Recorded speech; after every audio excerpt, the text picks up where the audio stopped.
Vadodara cricket એસોસિએશનની ચૂંટણી પહેલાં જ રોયલ ગ્રુપ અને સત્યમેવ જયતે ગ્રુપ એકજૂટ થયા। આ અંગે તેમને સંયુક્ત પ્રેસ કોન્ફરન્સ યોજી વિગતવાર માહિતી આપી। વર્તમાન બરોડા ક્રિકેટ એસોસિએશન પ્રમુખ પ્રણવ અમીન સામે બે જૂથ ભેગા થઈને લડશે। રાજવી સમરજીત સિંહ ગાયકવાડ અને ડોક્ટર દર્શન બેંકરનું જૂથ એક થયું છે અને બીસીસીએના પૂર્વ હોદ્દેદારો અને સભ્યો પણ નવા ગ્રુપમાં જોડાયા છે। 15 ફેબ્રુઆરીના રોજ બીસીસીએની જ્યારે ચૂંટણી યોજાશે, સમરજીત સિંહ ગાયકવાડે જણાવ્યું કે તેઓ ક્રિકેટના હિતમાં એક જૂથ થયા અને મેનેજમેન્ટ વધુ પારદર્શક બનાવવાનું લક્ષ્ય છે। તેઓએ બીસીએની ટીમને વધુ સારું પ્રદર્શન કરવા માટે પ્રયાસ કરશે।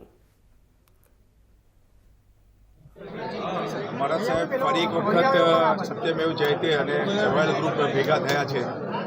મુખ્ય ઉદ્દેશ શું છે આપણો?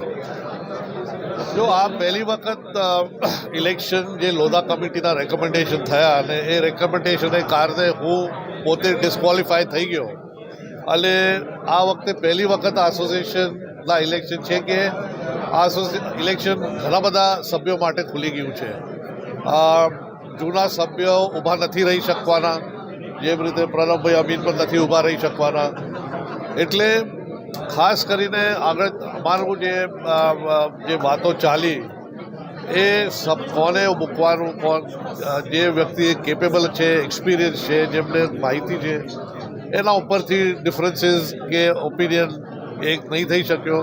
પ્લસ જે અમને રેપ્રેઝન્ટેશન જોતું હતું એમાં એ લોકો નહીં માન્યા અને ઇલેક્શન છે આમ ખાસ કરીને એક ઓપન ઇલેક્શન છે અને ઇલેક્શન જે છે એ જેટલા સભ્યો છે એસોસિએશનના એના અંદર જ જે ઇલેક્શન થવાનું છે, એટલે ખાસ કરીને અમારે ક્રિકેટ ખાલી એક જ આવે 20